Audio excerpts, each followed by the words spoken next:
Tuligan kabajamtoota daawwattoota keenya oduusaa kanaa qabadhee dhiyaatee jira. Oduusaa kanaatiin kan isinii waliin turu ani jeneraaticha keessan Ahmaddiin Aliyyiti amma ganama keessaa sa'aatii 5:69 jira.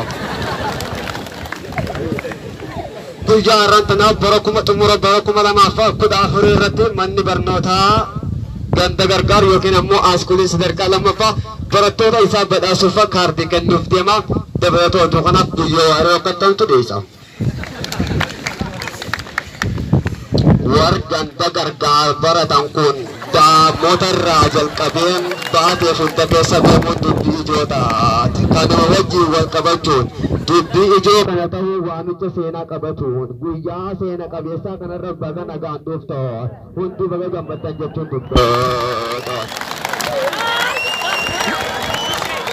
Kana waliin wal qabatuun daareektara mana barnootaa sadarkaa lammaffaa kan ta'an obbo Shamshaddiin Maadii akka ja'anitti akkanumatti hamaraa taatanii maaliif ce'aa dhuftan warra gurra qabdaniif hiddan malee kaardii fudhattan jechuun dubbii ijootu.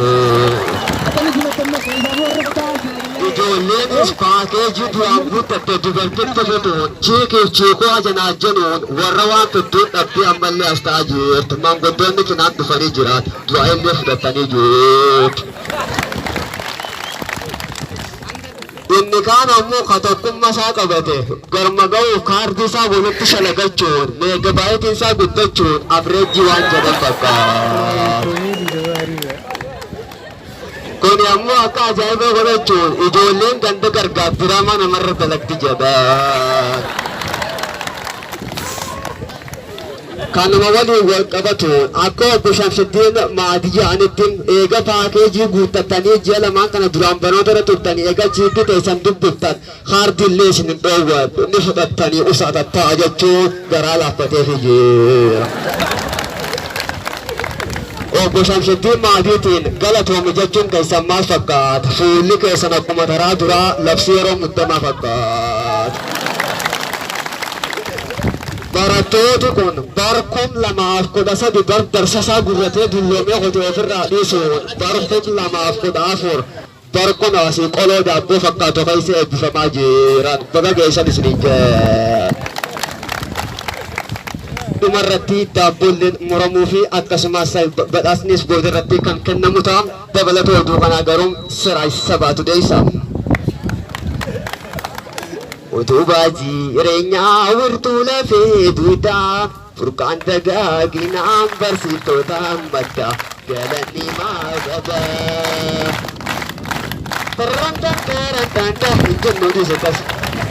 Maali salaam aleekumin benne waan ta'eef hanganaa'u hamilee barnootaati jechaan hamilee barsiisaati jechaan hanganaa'u jee malee sila hadisaan isin ijaa tureen. Maali namoonni hedduun as keessa jiran sablammoota as keessa jira. Muuziqaan kun ammoo hundarraa bilisa waan ta'eef bagatti geessa jeen barsiisaadhaan barisaanis gammaduu qaba akkam jettan saniifuu amma saayii sabaa karaa dhaabbatee jira. Dhaloonni barateen uummata keessatti hojii isaa akkuma hojjetee gama fuulduraa ga'attiin seenaa haaraa ijaaruuf garmagee jira. Kabajamtoota dhaloonni baratee uummanni Oromoo yeroo duriisaa barachuudhaaf beekaman kan barnootaaf aarsaa kabalees gootonni hedduu isaaniititti lubbuun darbee jira. Har'a garuu akka ja'anittis itti gaafatamtoonni mana barnootaatii fi namoonni hedduun nuti har'a kan nuti as turruun yeroo gabaabaadhaan isin ammoo dhaloonni asii baratanii biyya jijjiiruun isinirra jira jechuun obbo Shamshaddiin haasoo isaanii keessa kareeffuu keessatti xiqqoo ishee naqaqqabeetiin ni jira.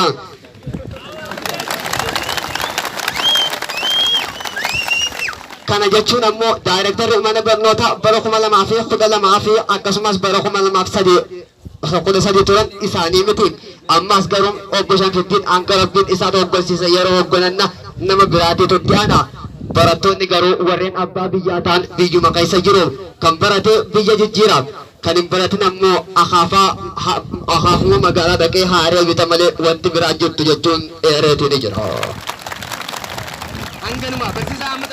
Qabeenya uummanni kanaan baratan garma ga'uu keessatti manni Oromoo karaa hundaan baratee bakka akka ga'uuf carraaqqii guddaa qabna jechuun injifannoo isaanii dhiyeessaniitiin jiru. keessumattuu abbootiin utuu hin baranis akka ja'anitti yuunivarsiitii kana osoo nuti jirru namoonni bakka biraatii dhufanii itti barachaatii jiru nutoo dhaloonni har'aa kun kanas jirru kun maaliif yuunivarsiitii kana ijumaan kajeela oolla jechuun haasoo manguddoo tokko ture. Amineen hin jirtu qaban.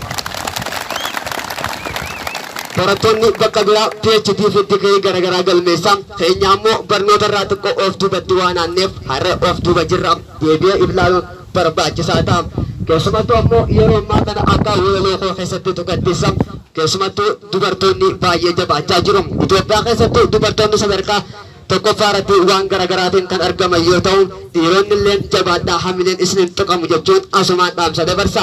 Dubartoonni sababni isii hojii mana keessaatii fi hojii biraan daleetu ja'anii yeroo duraatiif hamileen cabullee eega garuu biyyattiin jijjiiramtee tokkummaa isiitiin barattee keessa dubartoonni sadarkaa olaanaa irra jiru. Yeroo ammaa kana abireejii guddaa kan galmeessaa jiruu fi hojiilee garaagaraa kan hojjechaa jirus dubartoota akka ta'e taajjabuun danda'ameetiin jira.